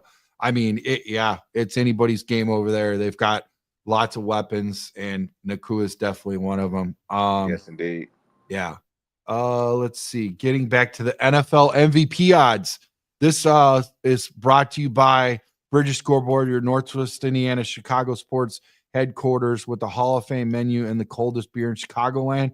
I will be up there today with legendary former quarterback Jim Miller, who's on Sirius XM channel 88 radio NFL channel on there. And I will also be up there with Wendell Davis, tough as nails. Wendell Davis will be up there. They'll be signing autographs, pictures, all that good stuff, good food, good fun.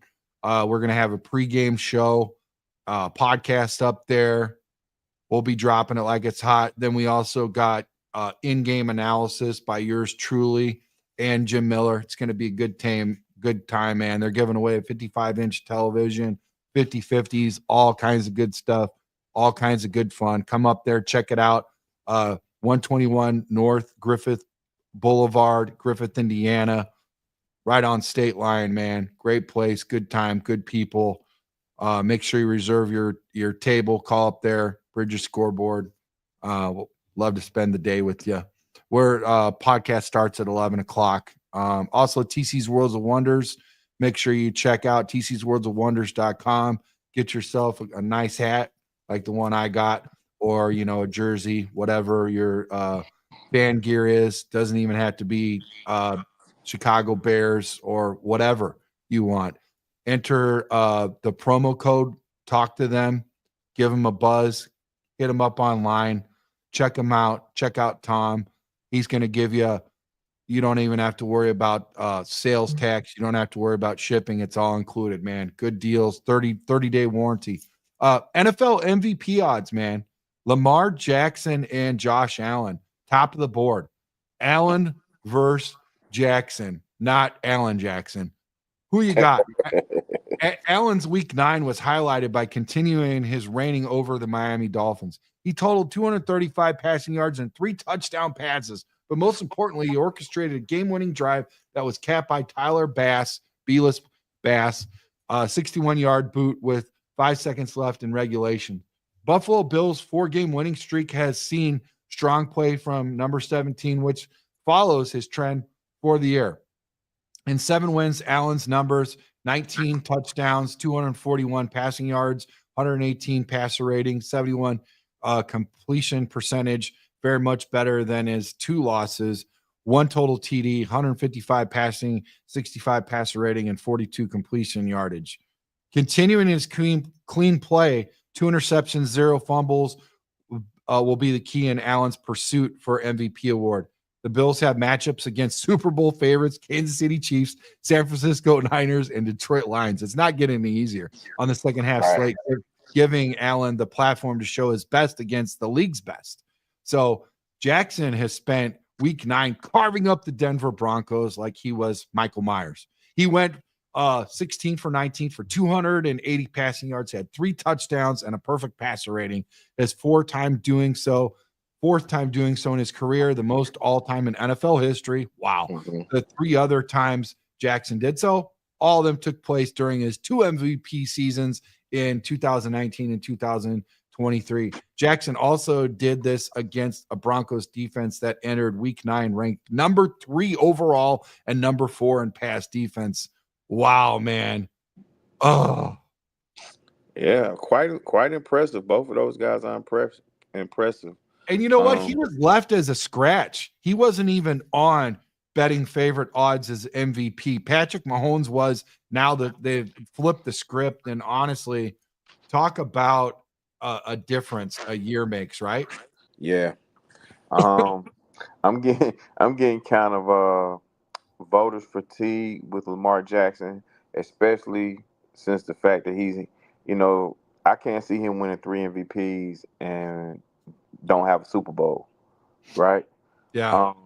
And another thing, like, I'm just rewarding winning, and I think Jared, like, for my money, Jared Goff is the guy. They're 7-1.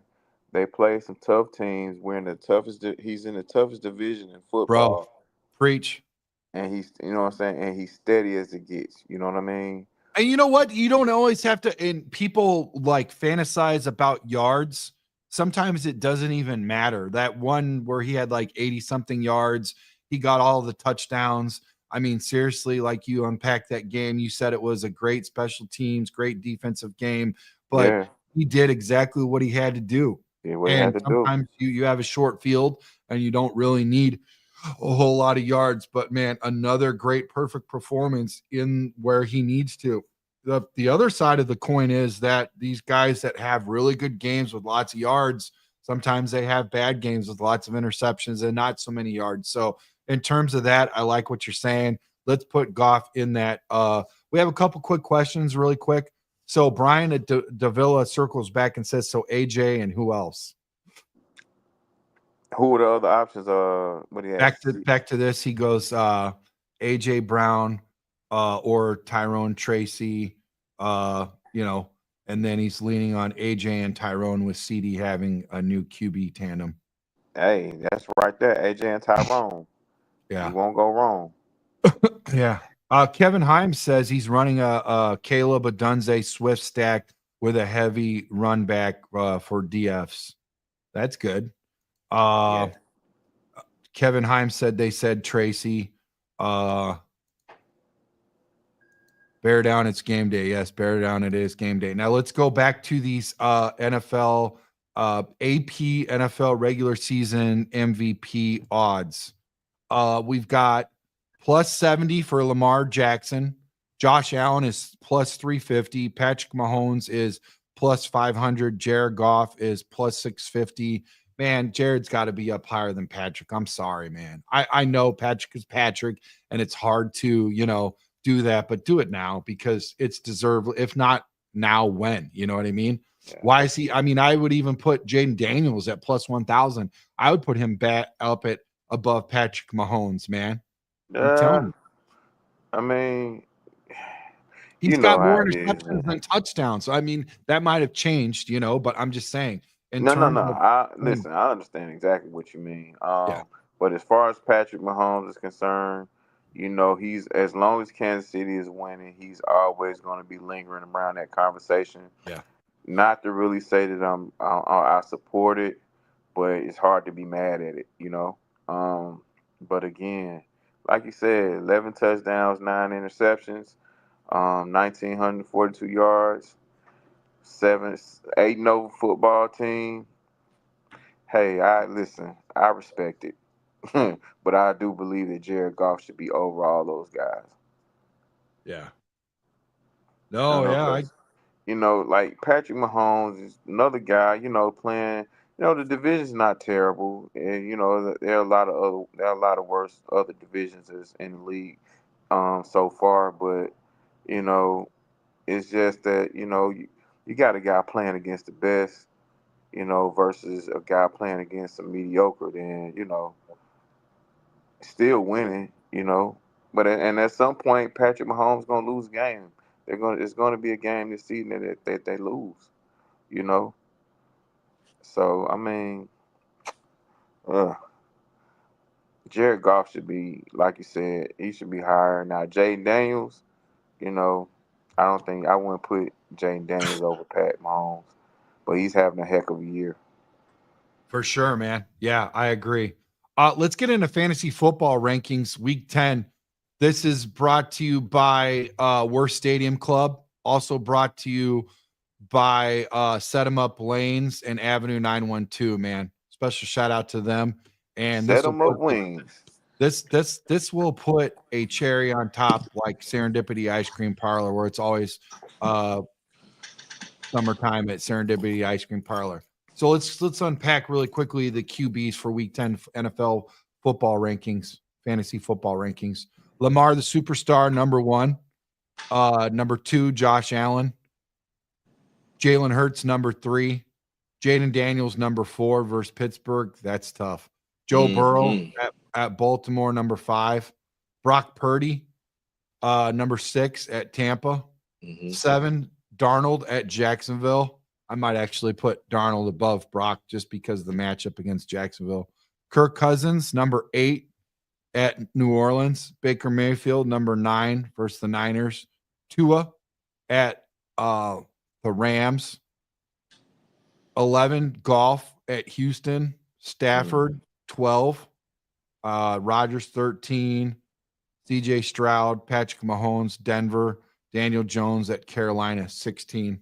I might even elevate Daniel a little bit higher, given the fact that they're playing Carolina, but that's all seems pretty fair right there. That seems pretty fair. Yeah, I mean, you can't go wrong either way. No. We're looking right now at the running backs. Saquon Barkley, number 1. Derrick Henry, number 2. Kyren Williams, number 3. Joe Mixon versus Detroit, number 4. Bijan Robinson, number 5. Devon Achane versus the Rams, number 6. Alvin Kamara versus Atlanta, number 7. Christian McCaffrey, 8. I mean, you always got a game plan for him, especially if he's going to play, man. I mean, yes, it's hard to not keep him out of the top 10 when you've got Breece Hall at number 9. It'd be almost disrespectful. Number 10, Jonathan Taylor versus Buffalo. I'd put Taylor a little bit higher, to be honest with you. Because now you've got Aaron Jones from Minnesota against Jacksonville at number 11, and I just can't see Jonathan and Aaron being even in the same hemisphere, man. And another name to look out for, I think, is Najee Harris, man. Okay. Yeah. Let's see. Is he? Yeah, he's number 21. Oh, wow. Yeah.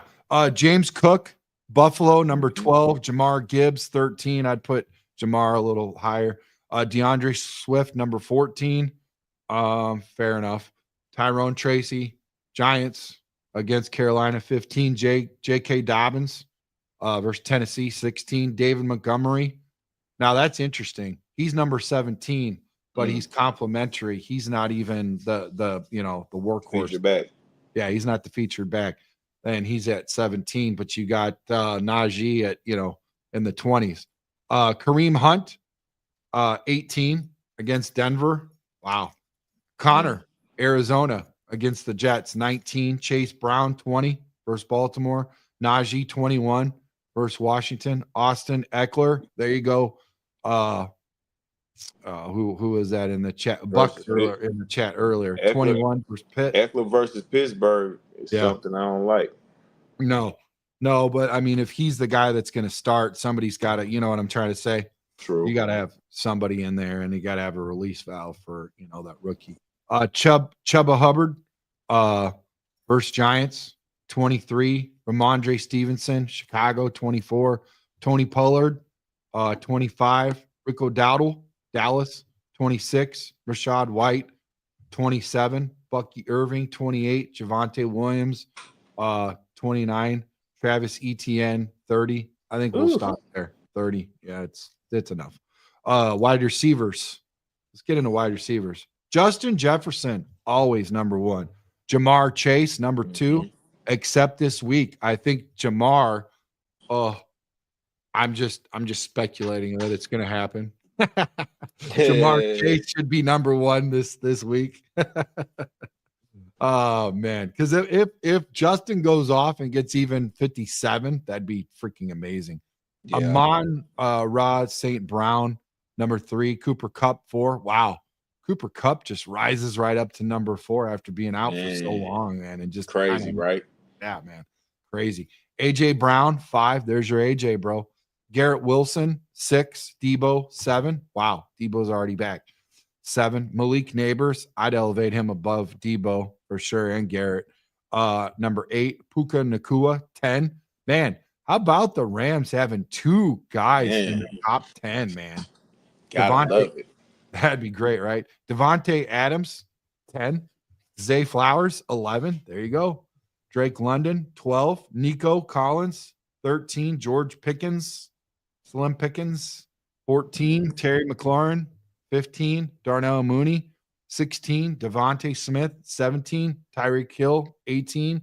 McConkey, 19. Tank Dell, 20. DeAndre Hopkins, 21. Josh Downs, 22. CeeDee Lamb, 23. Shakir, 24. Amari Cooper, 25. Brian Thomas Jr., 26. Jalen Waddle, 27. Jameis Williams, 28. Jordan Addison, 29. And Jawan Jennings, 30. And Marvin Harrison Jr. almost cracked the top 30, but he's 31. Tight ends. Taysom Hill, number 1. Or whoa. Nope. I was like, what? George Kittle, number 1. Travis Kelce, 2.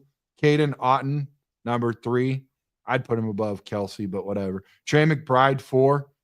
Arizona, that's that tight end you were talking about from Arizona who carved us up pretty good. Gesicki, 5. Cincinnati. He didn't do well. Nah, he didn't have a good last week. He only had 7. Dalton Kincaid, I'd elevate him above Gesicki.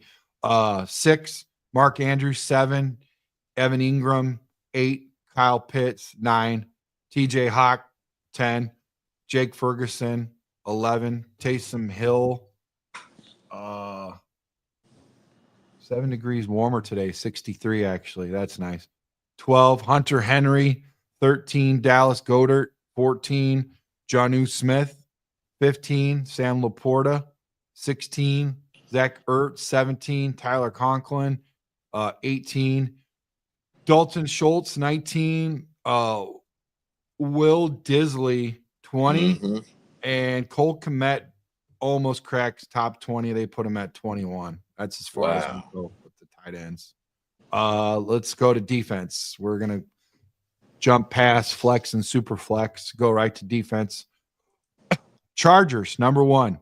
Minnesota, 2. Eagles, 3. Chiefs, 4. Bears, 5. The Bears. Buffalo Bills 6, Lions 7, Niners 8, Giants 9, Falcons 10, Jets 11, Steelers 12, Commanders 13, Cardinals 14, Denver 15, Baltimore 16, Patriots 17, Rams 18, Panthers 19, Houston 20. We'll stop there. Yeah, man. Wow. Yeah. I know one thing.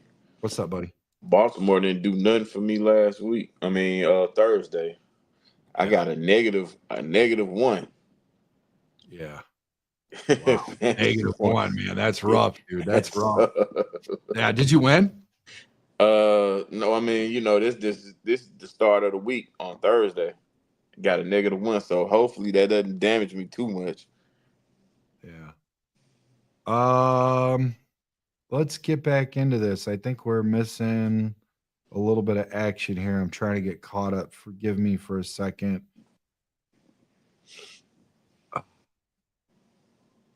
Oh, we got a super chat, man. Sorry it took me so long to get past this. This is interesting. This is not $1. This is what is that? Do you see that, Darius? What currency is that? That's like European currency, right?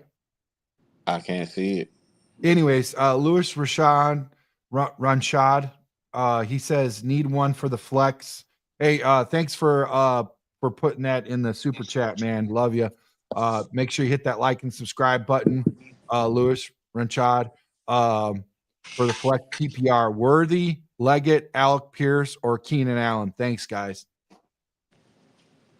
Worthy, Leggett, Alec Pierce, or Keenan Allen. I'm going to scratch Keenan right now. I'm going to scratch Alex. Let's focus on Worthy or Leggett. I like Worthy with the flex because he does touch the ball. He does run the reverses, stuff like that. Yeah.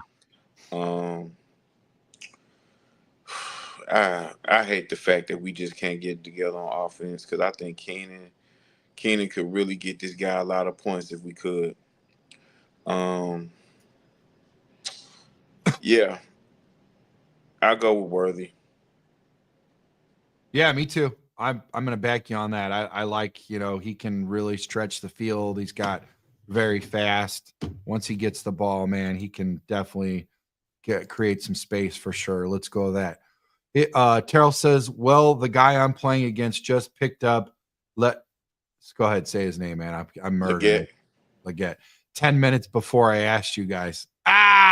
Get here earlier, Terrell. Don't be late, Terrell. Is that a fish he got in his hand? Is that a fish he's got in his hand? I think that's it looks like it. Good getting, man. Good getting. So now his options are Pearsall, Shepard. If McMillan is out, Douglas, Alex Pierce. Ooh. Hey, let's go with your guy, Trax. Pierce. Yeah, I like Pierce, man. That's really good, man. Let's see here. Brian Davila. I don't know who to start. I think we already touched on that one, right? Yeah. On that one. Oh, here we go.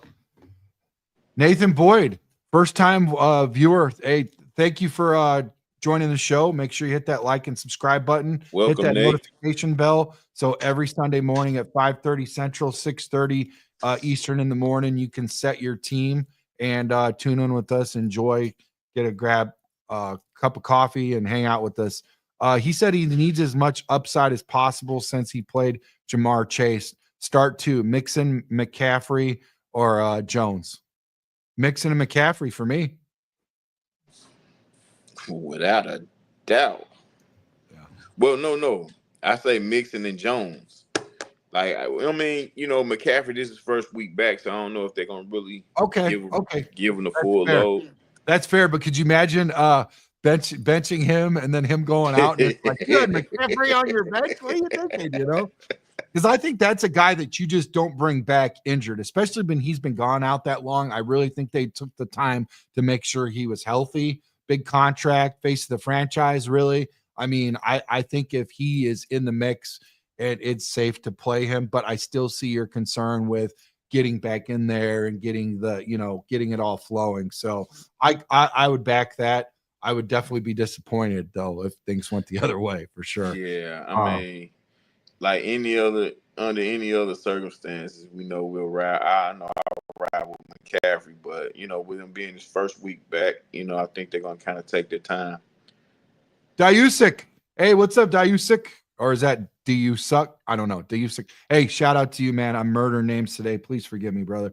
Need to play 2. James Cook, Aaron Jones, Donnell Mooney. What you think? Thanks, guys. Man, I tell you what, I'm jumping ahead of Darius, man. He's been hot on Mooney.